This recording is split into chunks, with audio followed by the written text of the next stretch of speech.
नमस्कार दोस्तों, स्वागत है आप सभी का। मेरा नाम है मनीषा और आज की वीडियो में बात करेंगे CG power and industrial solutions company के बारे में। तो इस कंपनी के फाइनेंशियल्स और स्टॉक के टेक्निकल दोनों को बिल्कुल आसान भाषा में समझेंगे।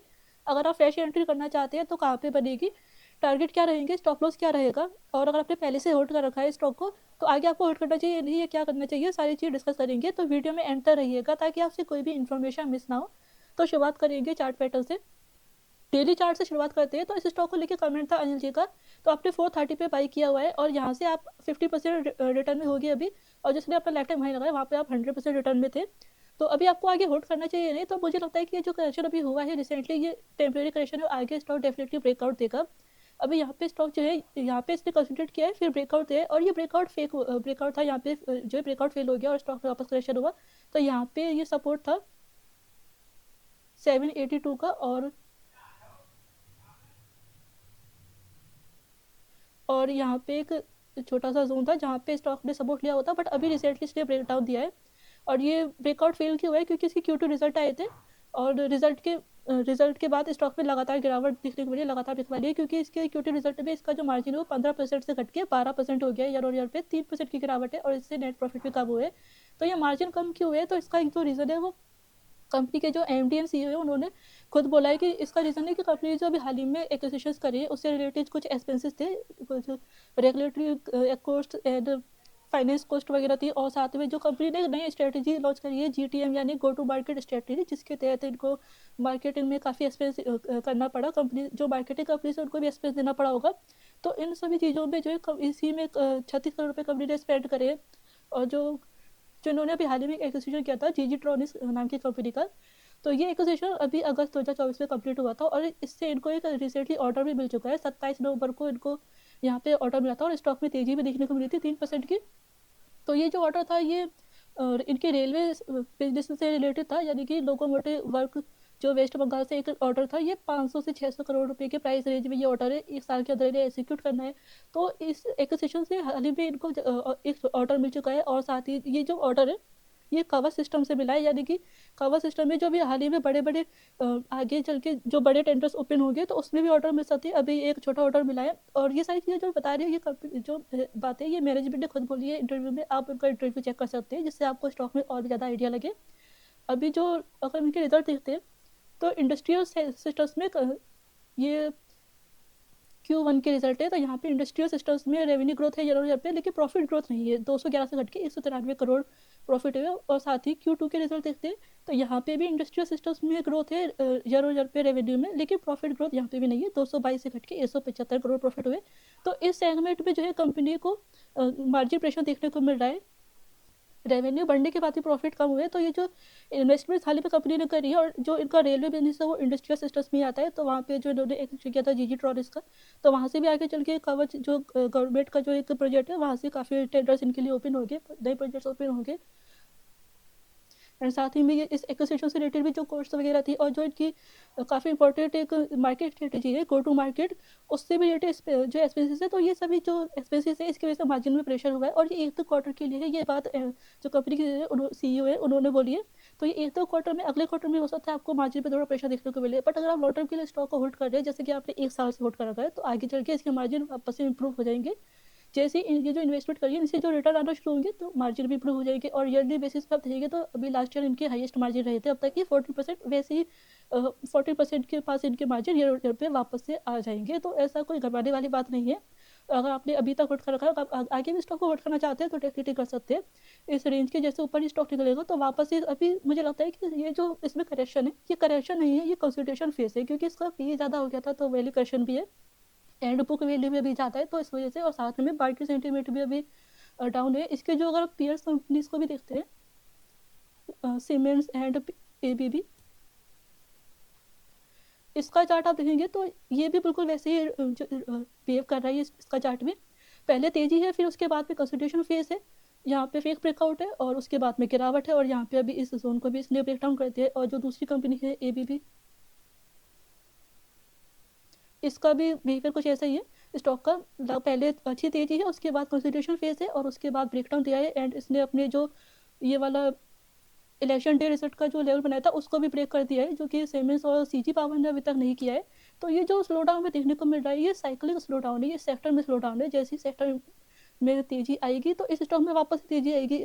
कोई भी जो सेक्टर होता है वो एक साइकिल में चलता है, पहले भागता है, फिर थोड़ा कंसोलिडेट करता है, फिर गिरता है, फिर वापस से भागना शुरू करता है। अगर आपका स्टॉक अच्छा है तो वो डेफिनेटली उस बुल रन में चलना शुरू कर देगा। अभी के लिए हो सकता है कि यहाँ पे कंसोलिडेशन हमें देखने को मिले कुछ टाइम तक। तो बस अब इसके बाद जैसे यहाँ पे ब्रेकआउट देगा तो आप लॉन्ग टर्म की अगर आपने होल्ड कर रखा है तो बिल्कुल होल्ड करके रखिए स्टॉक को। और अगर फ्रेश एंट्री कोई करना चाहता है तो ये जो जोन है इसके ऊपर अगर ये स्टॉक निकल के यहाँ पे सस्टेन करता है देन फ्रेश एंट्री भी मिल सकती है। कंसोलिडेशन के चांस तब भी रहेंगे और यहाँ पे अगर आप चाहे तो शॉर्ट टर्म में अपना प्रॉफिट बुक कर सकते हैं 782 पे। अदरवाइज अगर आप लॉन्ग टर्म के होल्ड कर रहे हैं तो कर सकते हैं डेफिनेटली। इसके आगे हम फाइनेंशियल्स की बात करेंगे, कंपनी में जो है काफ़ी अच्छी ग्रोथ हमें देखने को मिलेगी आगे चल के। अभी हाल ही में जो है फ्राइडे को ही कंपनी एक न्यूज़ आई है कि कंपनी को 3,501 करोड़ रुपए जो सेमीकंडक्टर प्लांट्स आगे सेटअप करने वाले तो सब्सिडी अप्रूव कर दिया गवर्नमेंट ने। गवर्नमेंट जो है इनके 7,600 करोड़ की सब्सिडी करने वाली जो कि पार्ट्स में होगी। तो अभी 3,501 करोड़ रुपए का अनाउंसमेंट कर दिया है। ये जो सब्सिडी वाली न्यूज़ है ना, ये लगभग 1 बजे आई है। तो 1 बजे के लगभग क्या हुआ है स्टॉक में कि यहाँ पे अभी ये मुझे लगता है ये न्यूज़ जो है अभी ज़्यादा लोगों तक पता नहीं चल पाई है। अभी पता लगी होगी तो मंडे को स्टॉक में थोड़ी तेज़ी देखने को मिल सकती है। एंड मूवमेंट पे ज़्यादा मोमेंटम नहीं हो पाया इस वजह से, क्योंकि जैसे ये न्यूज़ फैलेगी और ज़्यादा लोगों को पता लग चुकी होगी तो मंडे को आपको यहाँ पे जो स्टॉक में थोड़ी तेज़ी देखने को मिल सकती है। और इस जोन के ऊपर अगर स्टॉक निकल जाएगा देन आगे और फर्दर हमें तेज़ी देखने को मिलेगी स्टॉक में। एंड अगर आपको लगता है कि आपको अच्छी रिटर्न्स मिल चुकी है, आपने काफ़ी लंबे समय तक होल्ड कर लिया है, तो आप यहाँ पे जो है स्टॉक अगर अपने लेफ्ट हैंड हाई पे जो है यहाँ पे 782 के आसपास मिलता है देन आप अपना पार्शियल प्रॉफिट बुक कर सकते हैं और आगे के लिए इसको ट्रेल कर सकते हैं। बट अगर लॉन्ग टर्म के लिए स्टॉक रख रहे हैं तो अभी रखना चाहिए, होल्ड करना चाहिए। आगे इस स्टॉक में काफ़ी अच्छी तेज़ी हमें देखने को मिलेगी। इसका जो अभी इतने लंबे समय से स्टॉक भाग रहा है, जो ट्यूब इन्वेस्टमेंट कंपनी जो मुरुगप्पा ग्रुप की कंपनी उन्होंने इस कंपनी को एक्वायर किया था, तब से ये कंपनी लॉस से प्रॉफिट में आई है और इस वजह से स्टॉक में हमें तेज़ी देखने को मिली है। तो ये तेज़ी आगे कंटिन्यू रहेगी। अभी इतनी तेज़ी के बाद में थोड़ा कंसोलिडेशन फेज चल रहा है स्टॉक का, और जैसे कंसोलिडेशन फेज खत्म होगा प्रॉफिट्स इंक्रीज रहेंगे तो आगे हमें और तेज़ी देखने को मिलेगी। अब फाइनेंशियल्स की बात करते हैं। तो देखिए लार्ज कैप कंपनी है, 99,239 करोड़ का मार्केट कैप है। पी 111 का दिखा रहा है बट 111 नहीं है, पी अभी अपडेट नहीं हुआ है स्क्रीनर पे। 9.45 के EPS के साथ में इसका जो अभी करंट जो इसका पी है वो 68 का है। और अगर इसका पी चार्ट में अगर देखेंगे तो इसका मिडिल पी 71 का है, जहाँ से काफ़ी कम वैल्यूशन पे अभी ट्रेड कर रही है 68 के पी पे। और जो इसके पीयर कंपनीज है उनका भी काफ़ी ज़्यादा हाई वैल्यूशन पे सभी स्टॉक ट्रेड कर रहे हैं एंड इनसे ज़्यादा अच्छे रिटर्न दे पा रहा है। ROC 46% है, बुक वैल्यू ज़्यादा है 28 की बुक वैल्यू है एंड बाकी पीएस कंपनी की ज़्यादा बुक वैल्यू है। ये बुक वैल्यू की वजह से भी स्टॉक अभी कंसोलिडेशन फेज में फंसा हुआ है, ये सबसे इंपॉर्टेंट रीज़न है इसके कंसोलिडेशन का। एंड ROC 46% है, ROE 57% है, डेट नहीं है कंपनी पे और बुक वैल्यू की बात कर चुके हैं। अब रिजल्ट्स की बात करेंगे तो इस क्वार्टर में जो है सेल्स ग्रोथ रही 20% की, बट मार्जिन कम रहा है जो कि आगे 1-2 क्वार्टर में इंप्रूव हो जाएगा और लगातार सेल्स ग्रोथ हमें देखने को मिल रही है इस पर। ईयरली रिजल्ट्स की भी अगर बात करेंगे तो यहाँ पे ईयरली रिजल्ट्स में सेल्स ग्रोथ नहीं है, पहले कंपनी काफ़ी अच्छी ग्रो कर रही थी बट सेल्स कम हो चुकी है एंड प्रॉफिट जो है इंक्रीज़ हो चुकी है। साथ में कुछ अदर इनकम भी है जहाँ पे 2021 में 1655 करोड़ का प्रॉफिट हुआ था, जो एसेशनल आइटम थे यानी कि कुछ इन्वेस्टमेंट्स वगैरह या एसेट सेल करके कंपनी ने वो इनकम करी होगी। तो हम ऑपरेटिव प्रॉफिट को अगर देखते हैं तो वो अच्छा हमें देखने को मिल रहा है एंड TTM में 1166 करोड़ का है। मार्जिन कम होने की वजह से मार्जिन इंप्रूव होगा तो ये काफ़ी अच्छा हमें ऑपरेटिव प्रॉफिट देखने को मिलेगा। तो जो सेल्स कम हुई है कंपनी की, ये जब कंपनी का नाम काउंटर ग्रीव्स नाम था तब उस टाइम पे सेल्स कम हुई थी। उसके बाद मुरुगप्पा ग्रुप ने इस कंपनी को अपनी ट्यूब इन्वेस्टमेंट कंपनी के थ्रू एक्वायर किया है। उसके बाद से सेल्स वापस से इंप्रूव हुई है और कंपनी का जो डेट बिजनेस था उसको वापस रिवाइव किया है। जो कंपनी लॉस में जा चुकी थी उसे वापस से प्रॉफिट में लेके आए हैं और आगे भी लगातार सेल्स इंप्रूव हो रही है। अभी डिविडेंड भी दे रही है 40% का। कंपनी के बिजनेस की अगर बात करेंगे तो काफ़ी अच्छे इंडस्ट्रीज़ में ये कंपनी काम करती है जिनका फ्यूचर काफ़ी अच्छा है, लाइक पावर सिस्टम है, इंडस्ट्रियल सिस्टम है, रेलवे है और सबसे इंपॉर्टेंट जो है कंपनी के फ्यूचर के लिए वो अभी सेमीकंडक्टर प्लांट जो लगाने वाली है। और इंडिया में जो सेमीकंडक्टर मार्केट है वो अभी 2028 तक ही ओनली $80 बिलियन का हो जाएगा और 2023 तक $100 बिलियन का हो जाएगा, यानी कि 20% के CAGR के साथ ग्रो करने वाला ये मार्केट। गवर्नमेंट का भी काफ़ी सपोर्ट है, सब्सिडीज़ भी दे रही है। गवर्नमेंट चाहती है कि जो सेमीकंडक्टर इंडिया को इम्पोर्ट करने पड़े वो डोमेस्टिकली बनाई जाए, ताकि बाकी कंट्रीज़ पर रिलायंस कम हो। जियोपॉलिटिकल टेंशन जैसी सिचुएशन आती है तो उस टाइम पे ऐसे रिलायंस ज़्यादा रिलाय ना करना पड़े इंडिया को बाकी कंट्रीज़ के ऊपर। एंड जो 6G स्पेक्ट्रम लगेंगे आगे चल के, तो काफ़ी जगह पे सेमीकंडक्टर का यूज़ है और इसका जो फ्यूचर है वो काफ़ी अच्छा है। CG पावर अगर इस सेमीकंडक्टर बिजनेस में स्टेब्लिश हो जाती है तो काफ़ी अच्छी इसके रेवेन्यू देखने को मिलेगी। जो सेमीकंडक्टर बिजनेस से जो इनके रेवेन्यू आएगी वो अभी के इनके सभी बिजनेस से काफ़ी ज़्यादा अच्छे होने वाले आगे चल के, अगर ये इसमें अच्छे से सक्सेसफुल हो जाते हैं तो। क्योंकि ये सेमीकंडक्टर बिजनेस में और भी कंपनीज है, तो यहाँ पे गवर्नमेंट का सपोर्ट तो है ही, साथ में टेक्निकल एडवांसमेंट्स की भी ज़रूरत है।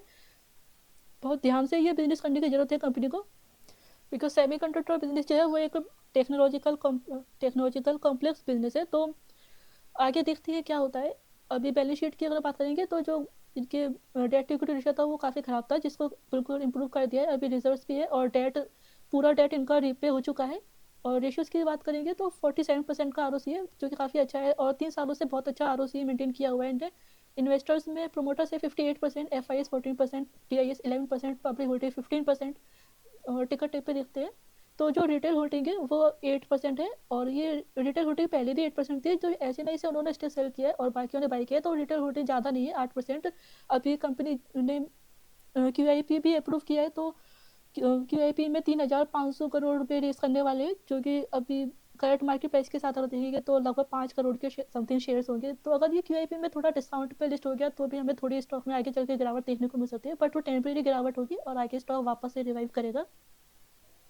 Q2 में ही जो इनकी ऑर्डर बुक थी वो ईयर और ईयर पे 40% के साथ ग्रो हुई है, यानी कंपनी को नए ऑर्डर्स मिल रहे हैं, नए टेंडर्स मिल रहे हैं। एंड अभी कंपनी का बिजनेस वापस से रिवाइव होना शुरू हुआ है और आगे कंपनी का फ्यूचर काफ़ी ज़्यादा अच्छा है। जो इनके वर्टिकल्स है, power system, railway, manufacturing, industrial, और जो इनका आगे फ्यूचर में जो प्लांट सेटअप होगा सेमीकंडक्टर का, ये सभी में काफ़ी अच्छी ग्रोथ है, सभी में गवर्नमेंट का सपोर्ट भी है, कहीं पे कोई दिक्कत वाली बात नहीं है। तो इस वीडियो में बस इतना ही। आई होप की वीडियो आपको अच्छा लगा होगा। अगर वीडियो अच्छा लगा है तो वीडियो को लाइक कर दीजिए, और चैनल पे नए हैं तो चैनल को सब्सक्राइब कर दीजिए, और कोई क्वेश्चन या किसी और टॉपिक पे वीडियो चाहिए तो कमेंट कर दीजिए, आपको रिप्लाई जरूर मिलेगा। थैंक यू फॉर वॉचिंग, मिलते हैं नेक्स्ट वीडियो में।